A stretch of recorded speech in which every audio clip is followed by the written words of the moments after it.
श्वेता जी, शिवांश दुबे। महाराज जी, हमारा विवाह 10 दिन पहले ही हुआ है। महाराज जी, समाज में व्याप्त पति पत्नी के रिश्तों में कटुता देखकर मेरा मन भी अपने भविष्य के दाम्पत्य जीवन में के प्रति दोनों को चाहिए कि अवलो नसानी अबना न सही हो, इस शब्द पर ध्यान दीजिए। बॉयफ्रेंड गर्लफ्रेंड ये प्रायः नए नए बच्चे बना लेते हैं, ना बनाया हो तो भगवान की बड़ी कृपा है, अगर बनाया हो तो एक दूसरे से बताना नहीं। और अब अपनी गर्लफ्रेंड की चर्चा नहीं होनी चाहिए, बातचीत तो देखना तो अलग बात, अपने बॉयफ्रेंड की चर्चा नहीं होनी चाहिए।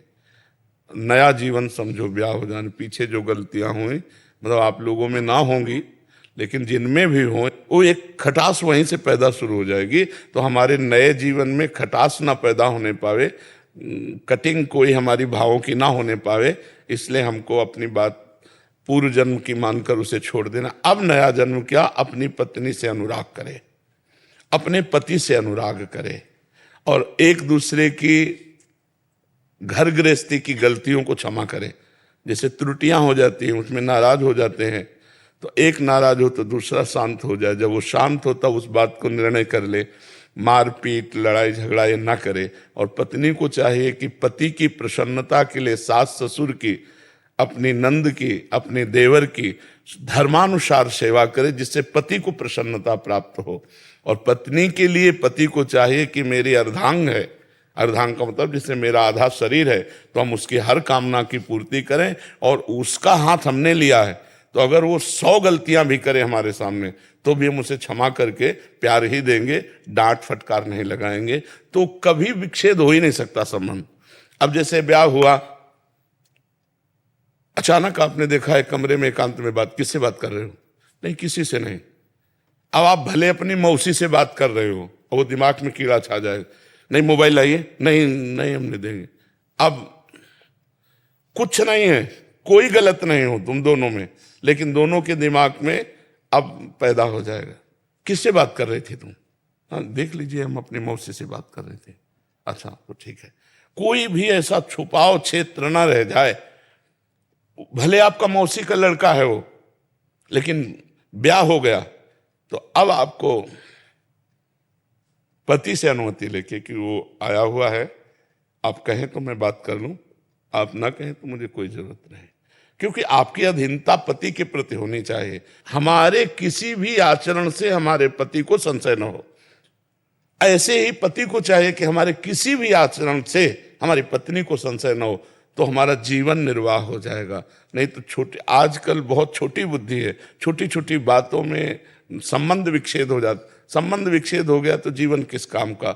बहुत सावधानी से चले, कोई ऐसी हरकत दोनों के बीच में नहीं होनी चाहिए कि दोनों का मन मुटाव हो, कभी ऐसा नहीं होना चाहिए। एक दूसरे को फाइनल अपनी पूरी वृत्ति रख देनी चाहिए खोल के। अगर उस संशय में, देखो आप पता लगा लीजिए, ये हमारा अमुक रिश्तेदार है, मुझसे बात कर रही थी या कर रहे थे, हमारा कोई संबंध ऐसा नहीं। क्योंकि ये बातें अंतर में जब बैठ जाती हैं तो फिर प्यार करते हुए भी वो संशय बना रहता है, और वो संशय ऐसा पुष्ट हो जाता है कि फिर आगे चल करके मन मलिन हो जाता है। इसलिए दोनों लोग सावधान रहिए, पीछे जो कभी कुछ तो उसको भूल जाइए, आगे नया जीवन आपका मंगलमय हो। और भगवान का नाम जप कीजिए, थोड़ी देर दोनों मिलकर भगवान की पूजा कीजिए, जिससे भगवान आपके जीवन को मंगलमय रखें। क्योंकि आराधना अत्यंत आवश्यक है। जैसे आप पवित्र आचरण करोगे तो आपकी जो संतान होगी वो पवित्र आचरण वाली बनेगी। आप ही नींव हैं, आगे की जो हमारी पीढ़ी है उसकी नींव है। आप नाम जप करते हुए, भगवान का चिंतन करते हुए जीवन व्यतीत करेंगे तो आपकी संतान बलवान, बुद्धिमान, तेजोमय होगी। आप गंदे चिंतन, गंदा आचरण, गंदा व्यवहार, तो वैसे गंदे व्यवहार वाले बच्चे होंगे।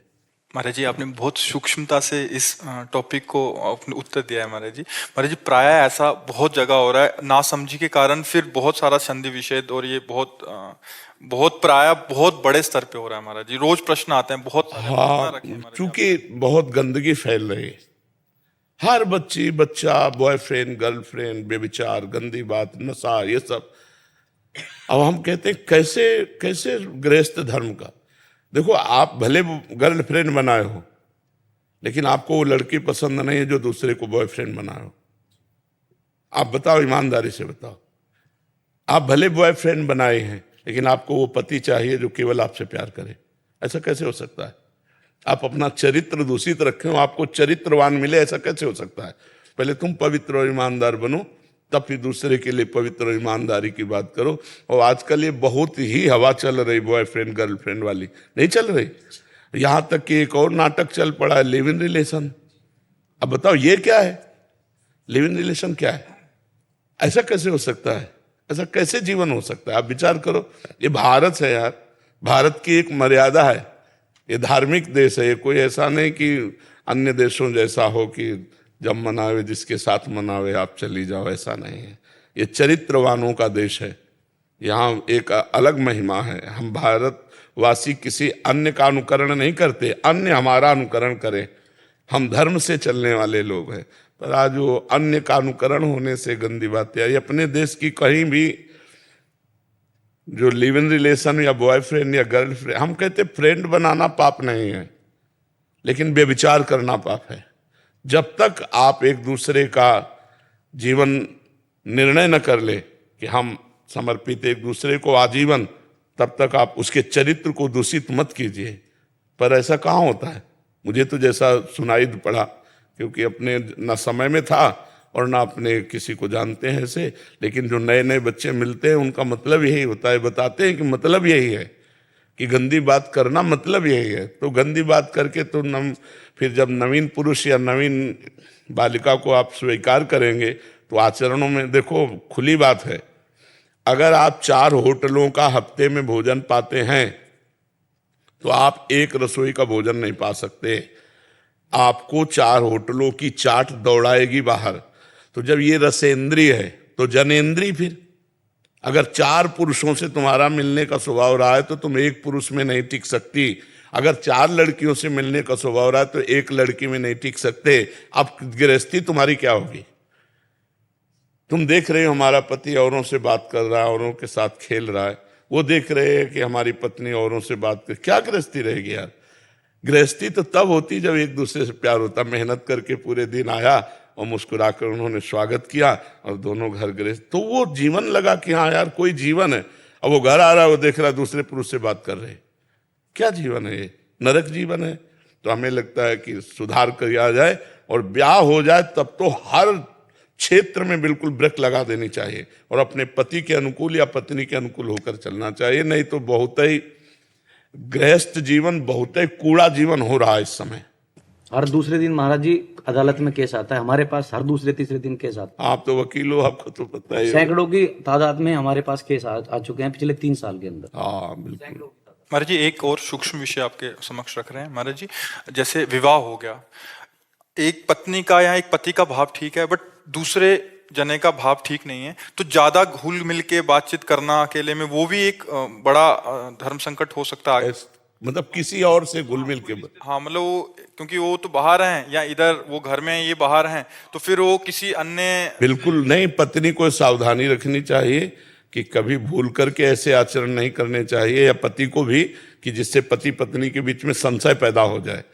क्योंकि संशय हो गया तो फिर कितने दिन टिक पाओगे? एक जगह कितने दिन टिक पाओगे? संशय नहीं होना। तभी तुम कह रहे हैं ऐसी माया का प्रभाव चल रहा है कि माता पिता पुत्र में संशय, पति पत्नी में संशय, मतलब विश्वास हटता चला जा रहा है। विश्वास हटता चला, बिना विश्वास के सब धूल है, सब धूल हो जाता है जीवन। गृहस्थ जीवन कितना सुंदर जीवन है।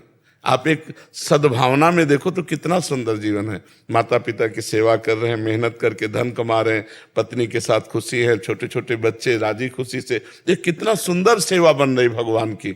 अब उसी में ये सब गंदी बातें तो सब कूड़ा हो जाता है। इसके लिए शास्त्र स्वाध्याय करो, सत्संग सुनो, नाम जप करो, जिससे बुद्धि पवित्र हो, हमें पता चले क्या करना चाहिए क्या नहीं करना चाहिए। तलाक और डाइवोर्स तो वैसे भी सनातन में नहीं है। नहीं, इसका गांव में कभी सुना नहीं ना, गांव में कभी हुआ नहीं, कभी सुना ही नहीं।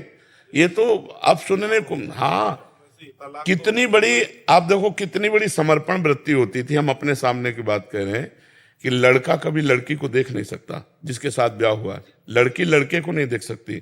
ताऊ दादा काका आसपास के लोग ब्याह करके तय करके, कितनी बड़ी क्षमता कि अपने ताऊ काका बाबा दादा के द्वारा पसंद किया हुआ ब्याह आजीवन हमें निर्वाह करना है। विश्वास कर लिया। विश्वास कर लिया। अब कितना, और कभी डिवोर्स नहीं सुना, कभी तलाक नहीं सुना।